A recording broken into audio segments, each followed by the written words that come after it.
kita akan coba belajar satu bagian tentang kebohongan mengenai toleransi. Ya, mungkin dari temanya saja kita sudah bisa mengambil satu asumsi bahwa ada banyak orang yang bicara tentang toleransi, tapi sebenarnya tidak memahami apa arti toleransi itu. Sehingga akhirnya pada waktu kita bicara tentang keperbedaan satu dengan yang lainnya, kita jadi orang yang mungkin dalam satu bagian ekstrim kemudian kompromi terhadap sesuatu yang terjadi, atau mungkin ekstrim yang berikutnya adalah kita menjadi orang yang aneh gitu ya, dilihat terlalu sombong, arogan dengan apa yang dipahami sebagai sebuah kebenaran, sehingga kita tidak lagi bisa memahami yang sebenarnya harus kita lakukan. Oke, ini dia, kita akan mulai dari dua hal, yaitu Indonesia ya. Ini baru Sumpah Pemuda, dan kita percaya bahwa bukan kebetulan kalau kita lahir di Indonesia ini. Tuhan pasti punya maksud dan tujuan ya di tengah-tengah kehidupan bernegara, apalagi Indonesia bukan negara Islam tentunya, tetapi memang yang mayoritas umat muslimnya itu paling banyak di dunia, guys. Jadi kalau kita belajar tentang toleransi, cocok banget sebenarnya sebagai orang-orang yang dipakai oleh Tuhan di tengah-tengah kehidupan ya, khususnya di anak muda ya, untuk kita bisa menjalankan apa yang menjadi panggilan kita, yaitu menjadi garam dan terang ya, menyatakan tentang kehidupan iman kita tidak hanya dengan kata-kata verbal, tetapi juga kehidupan yang nampak. Oleh karena itu di slide berikutnya kita bisa lihat bahwa ada dua hal yang menjadi penegasan kenapa kita hari ini ada di sini dan kenapa kita belajar, yaitu yang pertama adalah panggilan kebangsaan. Di Roma pasal 13 ayat 1 sampai yang kedua dikatakan demikian. Tiap-tiap orang harus takluk kepada pemerintah yang di atasnya, sebab tidak ada pemerintah yang tidak berasal dari Allah, dan pemerintah-pemerintah yang ada ditetapkan oleh Allah. Sebab itu barang siapa melawan pemerintah, ia melawan ketetapan Allah, dan siapa yang melakukannya akan mendatangkan hukuman atas dirinya. Kita tidak akan mengekspos bagian ini, tapi saya yakin sekali kalau kita melihat Roma pasal 13, ini setelah Roma pasal 12 yang ayat 1 dan 2-nya itu adalah satu bagian ajakan oleh Rasul Paulus setelah memahami kebenaran firman Tuhan untuk mempersembahkan hidup, guys. Jadi kalau mempersembahkan hidup, Roma pasal 13 itu salah satu aplikasi yang nyata harusnya nampak di dalam kehidupan kita, yaitu takluk kepada pemerintah yang ada di atasnya. Jadi kalau kita dipanggil sebagai anak Tuhan di dalam kehidupan bernegara di Indonesia ini, maka kita perlu punya kontribusi. Nah, inilah yang menjadi PR besar sebenarnya buat gereja-gereja Tuhan yang pada waktu hadir di tengah-tengah kehidupan bernegara itu rasanya tidak terlalu nampak gitu ya. Kehidupan kontribusinya itu nggak nampak gitu ya. Saya bukan ngomong saya ini pro atau kontra tentang demonstrasi ya, katakanlah demikian ya. Tetapi ada yang namanya kekerasan kan, misalnya menyatakan sebuah kebenaran tidak dengan kekerasan itu sendiri, tetapi menyatakan sebuah suara ya, memberikan sebuah kontribusi terhadap kehidupan bernegara. Dan yang kedua adalah panggilan kebenaran, Amsal 21:21. Siapa mengejar kebenaran dan kasih akan memperoleh kehidupan, kebenaran, dan kehormatan. Jadi dua hal ini sebenarnya menjadi PR besar kita, dan apa yang akan kita renungkan selama sepanjang kurang lebih 1 jam kurang ini ya. Coba kita akan coba memahami bagian ini, yaitu kita ditempatkan di dalam kehidupan bernegara, tetapi juga kita mempunyai satu pemahaman yang jelas tentang mengapa kita menyatakan kebenaran di tengah-tengah kehidupan berbangsa dan bernegara ini. Di dalam definisi toleransi, saya mengutip dari buku Teologi Abu-Abu Pak Sterry Lumintang, dikatakan demikian. Toleransi itu bukan hanya pengakuan suatu komunitas mengenai keberadaan agama yang pluralitas, melainkan juga meyakini agama yang pluralitas dapat memperkaya satu dengan yang lain. Walaupun ini tidak bisa menjadi definisi yang mutlak, ya, tapi paling tidak ada satu hal yang penting dalam bagian ini, yaitu pengakuan terhadap hal-hal yang sifatnya itu plural. Jadi teman-teman, nanti kita akan melihat bahwa ada pluralitas, ada pluralisme. Ya, isme itu berarti kita bicara tentang ajaran keperbedaan, tapi pluralitas adalah sebuah fakta bahwa di dunia ini tidak ada yang sama. Satu dengan yang lainnya saling berbeda. Oleh karena itu, toleransi pada dirinya sendiri itu membutuhkan keberbedaan, membutuhkan kepelbagaian. Jadi kalau kita ngomong tentang semuanya menjadi sama, maka tidak ada lagi yang bisa ditoleransi. Maka toleransi menuntut keperbedaan sebenarnya. Nah, di dalam bagian yang ketiga kita bisa melihat bahwa toleransi itu bersifat eksklusif di dalam pengajaran aspek teologi, tapi inklusif di dalam penerimaan pribadi aspek sosial. Nanti kita akan coba lebih nge-breakdown bagian ini ya, supaya kita bisa pahami begini, bahwa hukum utama dan terutama ketika Yesus mengajarkan kepada kita, ingat ya, kasihilah Tuhan Allahmu dan kasihilah sesamamu manusia. Nah, waktu menjelaskan sesama manusia itu tidak ada penjelasan tentang agamanya apa, sukunya apa, prestasinya apa, sekolahnya di mana, fakultas apa, nggak ada tuh. Artinya Yesus itu mengajarkan kepada kita untuk mengasihi sesama tanpa embel-embel apapun. Jadi inklusif di dalam penerimaan pribadi, tetapi secara pemahaman doktrinal kita ini bersifat eksklusif. Toleransi adalah salah satu upaya sosiologi, ya dikatakan di sana, untuk memecahkan masalah sosial yang ditengarai dipicu oleh isu teologi. Dan sekali lagi teman-teman, kita ini berhadapan dengan zaman modern di dalam konteks hari ini. Ada banyak anak pemuda juga yang memilih untuk tidak beragama sebenarnya. Karena bagi mereka, orang yang beragama justru menjadi pemicu kekerasan, pemicu konflik satu dengan yang lainnya. Ya, ingat ya, ini hari-hari ini kita lagi dihangatkan dengan isu Charlie, siapa tuh? Charlie Chaplin ya? Bukan ya? Charlie siapa sih itu?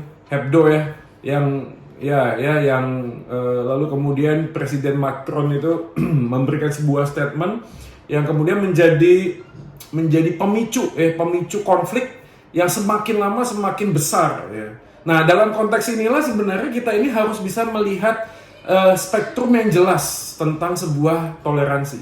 Jadi kalau kalian melihat tentang karikatur misalnya Nabi Muhammad itu yang dibuat seperti seakan-akan penistaan agama. Kalau Anda browsing, itu bukan hanya Nabi Muhammad, bukan hanya saudara kita yang Muslim, saudara sekalian, tetapi kita sendiri juga banyak. Dan itu kalau Anda melihat gambarnya luar biasa, mengerikan sekali sebenarnya. Ada gambar Maria itu ya lagi seperti mau melahirkan, lalu muncullah muka Yesus dari kemaluannya si Maria itu luar biasa sekali sebenarnya. Semuanya dibuat seperti itu, dan yang dijunjung tinggi adalah kebebasan berpendapat dan lain sebagainya.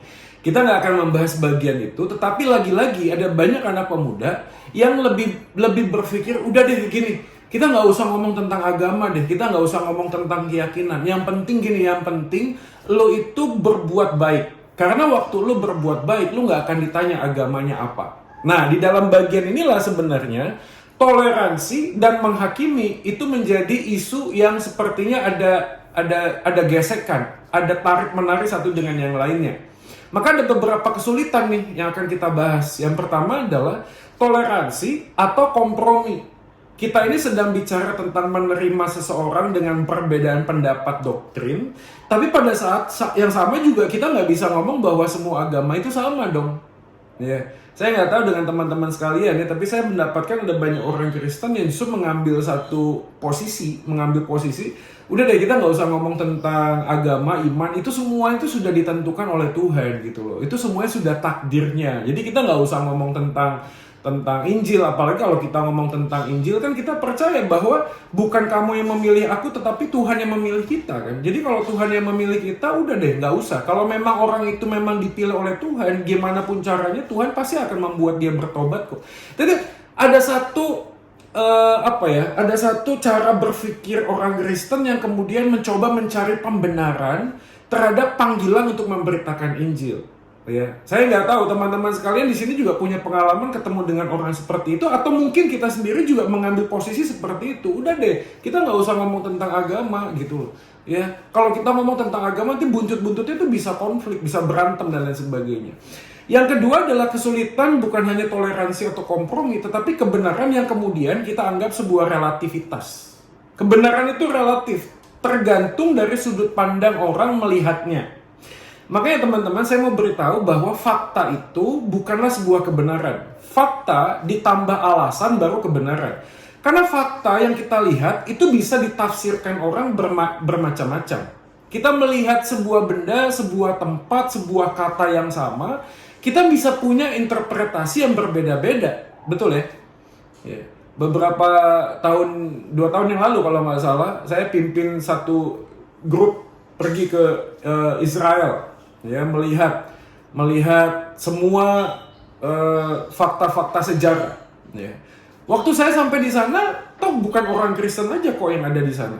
Ya, ada banyak orang yang bukan Kristen juga hadir di sana. Bahkan pada waktu kita bicara misalnya satu hal saja, misalnya fakta tentang kubur Yesus misalnya, itu di sana itu ada banyak versi, guys. Jadi bukan cuma satu versi. Ada yang ngomong di A ini adalah kubur Yesus. Bukan di A, tapi di B. Tergantung, orang Yahudi pilih yang ini, orang Katolik pilih yang ini, orang Protestan pilih yang ini, dan macam-macam gitu loh. Ya, walaupun memang Alkitab berkata, berbahagialah mereka yang tidak melihat tapi percaya, kan. Tetapi sekali lagi, fakta itu tidak menjadi sebuah dasar kebenaran yang hakiki. Enggak. Tapi juga harus dilihat sebagai alasan untuk mempercayai fakta itu sendiri. Maka kalau kita sebagai orang Kristen, itu beberapa Kristen ortodoks ya biasanya di gereja, itu kan ada pengakuan iman rasuli ya, tahu ya, aku percaya kepada Allah Bapa yang Maha Kuasa. Itu kan namanya confession. Orang yang mengaku dan mengucapkan pengakuan iman rasuli belum tentu ada conviction di dalam hatinya, yakin dengan apa yang dikatakan, belum tentu. Itu dua hal yang berbeda, guys. Ya. Karena kalimat itu bisa dihafalkan dan mengetahui itu belum tentu memahami. Tahu itu belum tentu memahami. Dan ini menjadi PR besar buat anak muda Kristen hari ini yang lahir dalam keluarga Kristen, ya seperti saya ada keluarga Kristen. Kalau ditanya, ya saya tahu. Ya. Tapi pengetahuan saya tidak kemudian membuat saya memahami, bahkan di dalam fase berikutnya mengalami apa yang saya ketahui. Makanya kebenaran relatif ini menjadi PR besar ketika kita ngomong toleransi, guys. Ya, kenapa kok menjadi relatif? Karena nanti ujung-ujungnya adalah ya sama saja sih. Ya, misalnya kalau kita bicara tentang rekan kita yang Muslim, mereka percaya bahwa semua umat manusia itu agamanya Islam. Karena orang tua atau kakek kita yang mengajarkan sesuatu yang berbeda, maka kita jadi berbeda agama. Jadi kalau ditanya kepada teman kita, saudara kita yang Muslim, apakah agamanya Tuhan itu? Jawabannya Islam. Ya, saya kan ngajar di UK Petra. Berkali-kali saya ketemu dengan mahasiswa setelah saya mengajar filsafat agama, pertanyaannya itu selalu sama.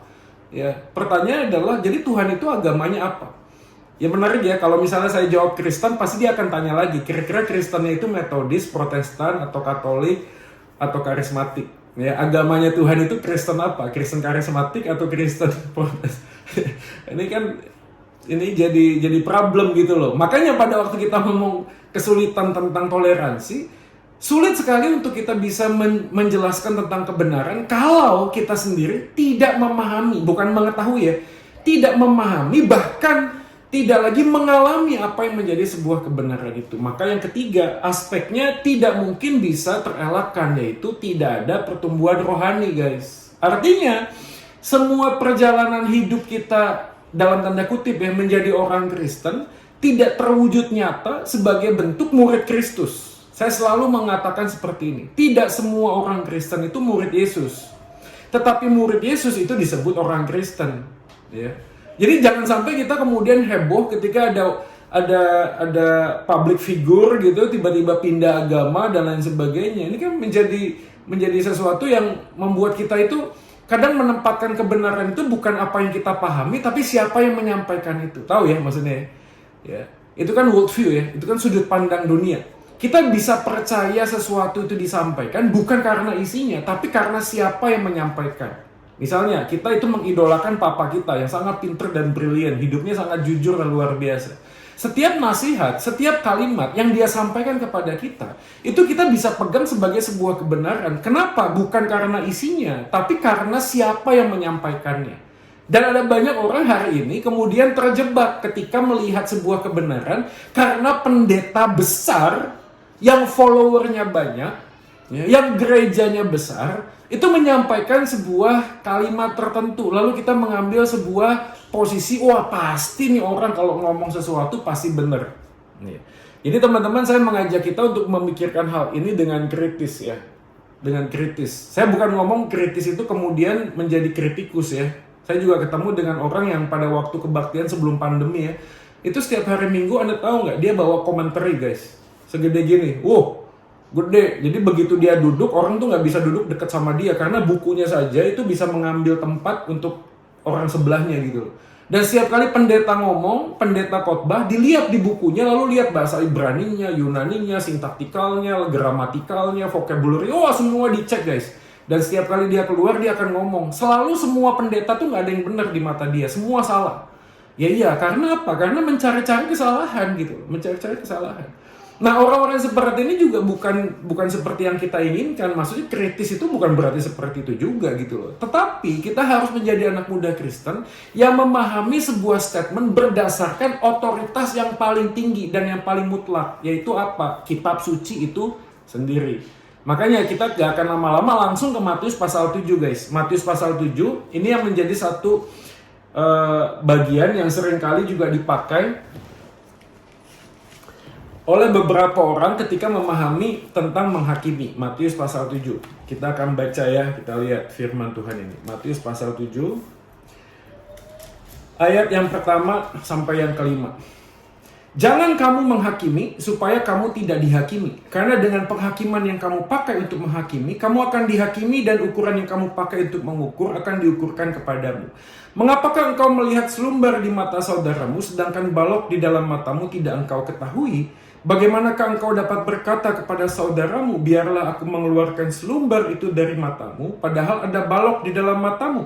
Hai orang munafik, keluarkanlah dahulu balok dari matamu, maka engkau akan melihat dengan jelas untuk mengeluarkan selumbar itu dari mata saudaramu. Nah, demikianlah firman Tuhan ya, kita berbahagia kalau kita menjadi pelaku firman tentunya. Nah, Matius pasal yang ke-7 ini menarik, karena saya setiap kali kalau bicara tentang ajaran-ajaran yang menyimpang dari kitab suci, yang dipakai oleh orang lain untuk mengcounter kalimat saya adalah ayat ini. Sudahlah Pak Joy, jangan menghakimi orang lain. Ya, orang itu punya pemahaman, ya udah pemahaman dia saja gitu loh. Jadi kalau menurut dia bahasa roh itu bisa menimbulkan imun tubuh lalu bisa melawan COVID, ya sudah itu kepercayaan dia. Kita nggak usah ngomong sesuatu yang kita anggap benar. Saya bilang, maksudnya apa? Yaitu Matius 7 kan mengatakan janganlah kamu menghakimi supaya kamu tidak dihakimi. Nah, banyak jemaat Tuhan yang kemudian salah memahami dalam konteks ini. Arti kata menghakimi berarti menilai, membedakan, menghukum atau menghakimi. Artinya mengikuti konteks. Ya, kata krino ini bisa diterjemahkan ke dalam beberapa pengertian. Bisa menilai, bisa membedakan, bisa menghukum, bisa juga menghakimi. Kalau kita melihat bagian ini, maka kita harus melihatnya utuh, guys. Yohanes 7:24 kalimatnya begini, janganlah menghakimi menurut apa yang nampak, tetapi apa? Hakimilah dengan adil. Jadi dalam bentuk yang lain, kitab suci mengajarkan kita untuk menghakimi, tapi dengan adil. Bahkan kalau kita membaca Matius pasal 7, setelah ayat 1-5, ayat 15, itu jelas banget kok. Waspadalah terhadap nabi-nabi palsu yang datang kepadamu dengan menyamar seperti domba, tetapi sesungguhnya mereka adalah serigala yang buas. Kurang menghakimi apa kalimat ini sebenarnya? Walaupun tidak ada kalimat menghakiminya ya, tapi pasal 7 ayat 15 sudah jelas kok ngomong. Ada nabi-nabi palsu yang menyamar seperti domba. Kan kita nggak bisa ngomong begini, itu ada nabi palsu. Nggak apa-apa lah, itu nabi palsu, kamu jangan menghakimi. Ya nggak apa-apa, suka-suka dia saja. Dia mau nabi palsu, mau nabi KW, KW1, KW2, mau nabi asli. Sudahlah, siapa kita sih? Kita ngomong tentang penghakiman. Nah, ini adalah satu bagian yang sulit. Karena kalau itu mau dipakai dengan general, maka saya yakin tidak akan ada dosen yang berani memberi nilai kepada mahasiswa. Benar nggak? Nanti begitu kita ngumpulin paper, dosen ngasih nilai C. Lalu apa yang Anda lakukan? Bapak ini menghakimi saya. Masa tugas saya Bapak kasih nomor C? Memang Bapak ini siapa? Ya udah pasti nggak jelas gitu loh. Kalau semua kata menghakimi itu diberikan sebuah label general yang sama. Maka sekali lagi, kata mengikuti konteks. Maka pada waktu kita melihat Matius pasal 7, jelas kok konteksnya. Apa itu? Ayat yang kelima. Hai orang munafik. Hai orang munafik. Jadi kalau kita ngomong tentang jangan menghakimi, pada pasal 1 ayat 5, sebenarnya penentu utama tentang menghakiman itu bukan pada diri kita. Itu sangat jelas sekali. Karena apa? Ukuran yang sama dikatakan akan diberikan kepada kamu. Mengapakah engkau melihat selumbar dan lain sebagainya? Artinya, tidak ada seseorang di bawah kolong langit ini yang jauh lebih baik Ini bukan bicara tentang sebuah kebenaran yang secara faktual, bukan. Ini sebenarnya tentang apa? Tentang otoritas yang mutlak yang lebih tinggi yang berhak memberikan penilaian sama seperti kepada dia yang aku sampaikan dan juga kepada saya. Jadi posisinya sama nih. Ini di slide yang berikutnya. Jangan menghakimi artinya motivasi menempatkan diri sebagai otoritas penentu kebenaran. Jadi boleh nggak sih saya ngomong si A itu salah, si B itu sesat? Ya boleh dong. Menurut siapa? Bukan menurut saya. Saya akan ngomong begini, maaf Pak, ini Alkitab ngomong begini. Tentu saja ya motivasinya itu harus jelas. Artinya kita tidak menganggap diri kita juga paling pandai. Enggak juga sih. Tapi saya menyampaikan apa yang kitab suci sampaikan di dalam kebenarannya. Beberapa waktu yang lalu ada 2 pendeta besar di Indonesia itu sebenarnya juga tidak berantem sih. Ya, tidak berantem ya, ini kan ulahnya netizen aja sih sebenarnya. Lalu gara-gara itulah saya jadi bagian dari netizen membuat konten YouTube tentang hal yang sama, ya, tentang si 2 pendeta ini. Yang saya sampaikan di dalam 2 bagian ini adalah begini. Siapa tahu melalui kisruh tentang teologis ini membuat banyak orang membuka mata dan mencari tahu apa sih yang benar, mana sih yang benar menurut kitab suci. Jangan menurut pendeta A dan menurut pendeta B. Kan ini poinnya kan baik ya. Maksudnya kita kan memberikan sebuah edukasi gitu loh. Ya. Jadi jangan cuma dilihat gini, wah ini kan lagi situasi sulit, gak usah ngomong tentang teologi. Menurut saya juga terlalu ini sih, absurd juga sih. Gak bisa begitu juga dong, gitu loh. Justru kalau memang ini terjadi dan diangkat ke atas, yuk kita sama-sama mencari apa yang menjadi kebenaran di dalam firman Tuhan. Dan sekali lagi begini, apakah pendeta bisa salah pada waktu menyampaikan firman Tuhan? Jawabannya yes, bisa salah. Yang salah bukan firman Tuhannya, yang salah adalah menafsirkan firman Tuhannya. Maka mungkin teman-teman akan bertanya, kalau gitu parameter penafsiran yang benar itu apa? Ini adalah prinsipnya, salah satunya prinsipnya. Teman-teman harus ingat ini, the scripture interpret the scripture. Kitab suci menafsirkan dirinya sendiri. Jadi kalau kita bicara tentang penafsiran Alkitab, ketika ada seorang pendeta mengatakan sebuah teologi A, maka kita harus melihat di dalam konteks bagian yang lainnya. Contoh, ada satu orang pernah ketemu dengan saya yang mengatakan begini, Kristen itu sebenarnya tidak eksklusif. Tidak eksklusif. Kristen tidak mengajarkan Yesus satu-satunya jalan. Lalu ada orang ngomong, Yohanes 14 ayat 6 kan sudah jelas. Yesus berkata, akulah jalan, kebenaran, dan hidup. Tidak ada seorang pun dapat datang kepada Bapa tanpa melalui aku. Tahu nggak sih teman saya ini ngomong apa? Yang nulis itu adalah Yohanes. Yohanes itu dekat sekali sama Yesus. Ini sama seperti seorang anak kepada papanya. Kalau anak ngomong sama papanya, ditanya, siapakah orang yang paling baik di dunia ini? Dia akan jawab papanya. Paham maksudnya ya? Dia akan jawab papanya. Jadi nggak salah juga gitu loh. Kalau Yohanes ngomong, akulah jalan kebenaran dan hidup, satu-satunya jalan adalah Yesus, karena Yesus sama Yohanes dekat. Maka kalau ditanya kepada Yohanes, siapa jalan yang paling benar? Dia akan jawab Yesus. Itu sebuah ungkapan saja gitu loh. Seperti seorang anak ngomong siapa yang paling pintar, siapa yang paling baik dalam dunia ini. Pasti dia akan jawab papanya, karena dia dekat. Tapi kalau itu menjadi penafsiran, akan sangat kesulitan untuk menjelaskan tentang Kisah 4 ayat 12 misalnya. Di bawah kolong langit ini tiada nama lain yang diberikan kepada manusia, di dalamnya ada keselamatan. Gimana menjelaskan ini? Bagaimana menjelaskan misalnya kitab Wahyu, Yesus adalah Alfa dan Omega, yang awal dan yang akhir. Bagaimana menjelaskan bahwa dia adalah yang kekal, dari yang kekal kepada yang kekal? Jadi, sebuah isu tentang keberadaan teologi tertentu tidak mungkin itu bertabrakan satu dengan yang lainnya. Misalnya yang terakhir, ada satu pendeta lagi yang memutuskan keluar dalam sebuah sinode. Ya saya sebut aja lah, sinodenya Battle. Itu dia keluar karena paham tentang Allah Tritunggal gitu loh. Ini kan jadi bingung ya, maksud saya dia merasa dia yang paling benar, dia yang keluar gitu. Oke, lalu dia menjelaskan bahwa ini hanya manifestasi Allah saja dalam bentuk-bentuk yang lain gitu loh. Tapi ini akan sangat sulit menjelaskan hal ini ketika ada satu scene ketiga-tiganya itu muncul ketika Yesus dibaptis, ada burung merpati menggambarkan Roh Kudus, ada suara dari surga, inilah anakku yang kukasihi. Oke, anyway, kita nggak akan bahas itu sekali lagi. Nah, tata ukuran yang dipakai adalah alat yang menjadi standar. Jangan menghakimi akan menjadi kesalahan ketika ukuran yang digunakan sebagai standar adalah apa yang kita anggap benar. Nah, ini ya guys ya. Atau kebenaran manusia. Pulpit Commentary memberikan sebuah komentarnya terhadap ayat ini. Dikatakan begini, things must be judged by us. Hal-hal yang ada harus kita hakimi oleh diri kita. Ya terserah Anda bisa menafsirkan judge itu menilai atau apa segala macam. Tapi paling tidak mengambil sebuah posisi benar dan salah.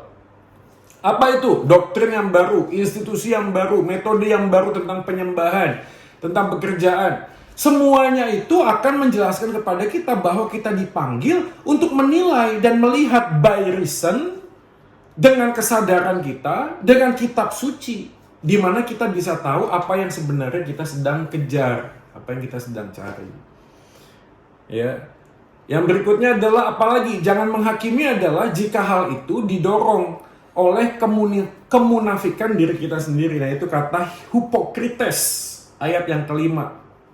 Hai orang munafik, keluarkanlah dahulu balok dari matamu. Jadi kalau kita bicara tentang penghakiman, dalam konteks bagian ini akan menjadi sebuah pelanggaran ketika penilaian terhadap kesalahan orang lain itu justru menjadi pembenaran atas kesalahan diri sendiri. Tahu ya maksudnya ya?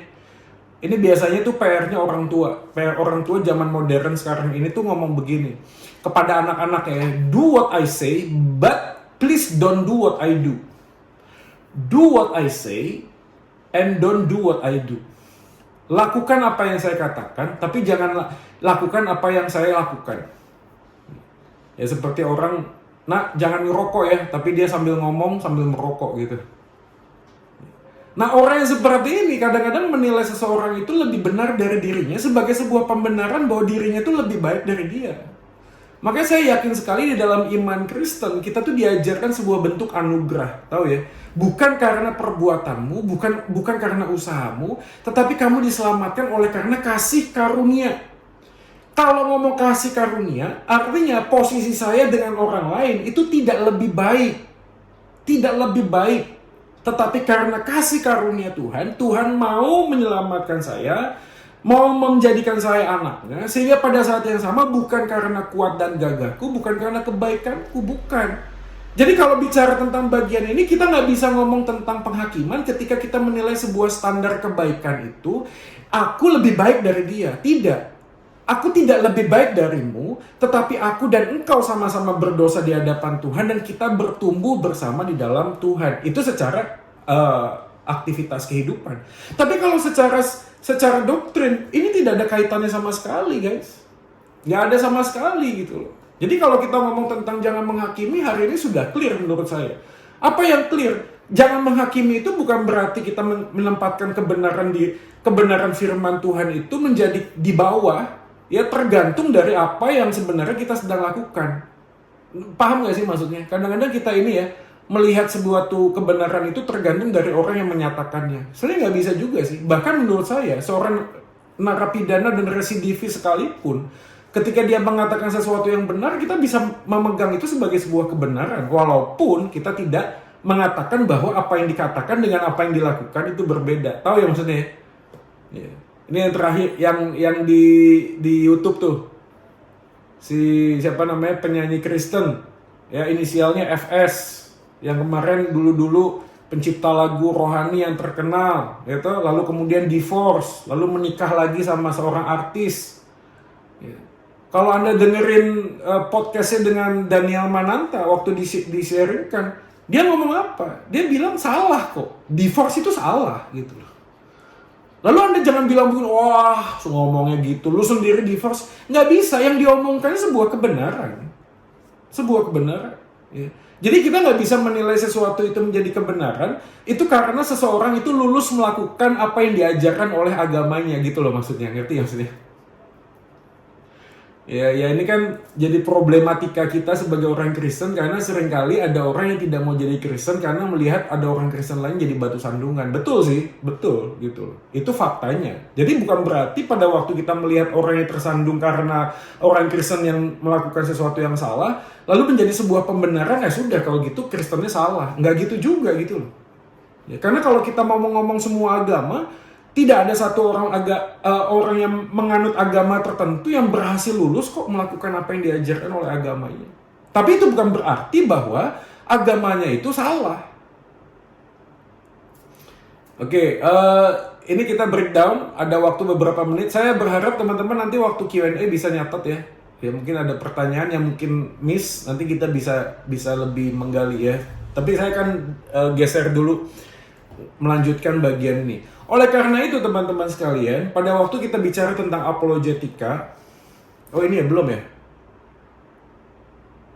Oke, lanjut saja. Apologetika, salah satu yang kita bicara tentang apologetika dalam meneguhkan iman orang percaya. Nah, ada banyak orang yang tidak memahami bagian ini, sehingga ada orang yang tidak mau berapologetika. Karena merasa waktu berapologetika itu menempatkan dirinya tuh lebih baik daripada orang yang lain. Sebenarnya nggak begitu sih sebenarnya. Karena apologetika itu sifatnya ada dua hal. Satu, memberikan pertanggungjawaban. Yang kedua adalah sebagai nutrisi terhadap iman percaya kita untuk kita semakin bisa memahami apa yang kita tahu sebuah kebenaran. Nah, ini menjadi poin penting buat anak-anak pemuda pada zaman ini. Kenapa? Karena seringkali kita bicara tentang kekristenan adalah sesuatu yang menjadi kebenaran, tetapi kita tidak pernah tahu apa yang diajarkan oleh agama lain. Sekali lagi ya guys ya, ini bukan berlaku semua orang harus belajar agama lain. Tidak. Tapi paling enggak, pada masa-masa usia seperti kita anak muda ini, iman kita akan semakin solid dan bertumbuh ketika kita tahu bahwa ada sesuatu yang menjadi kebenaran di tengah-tengah ketidakbenaran di sekelilingnya.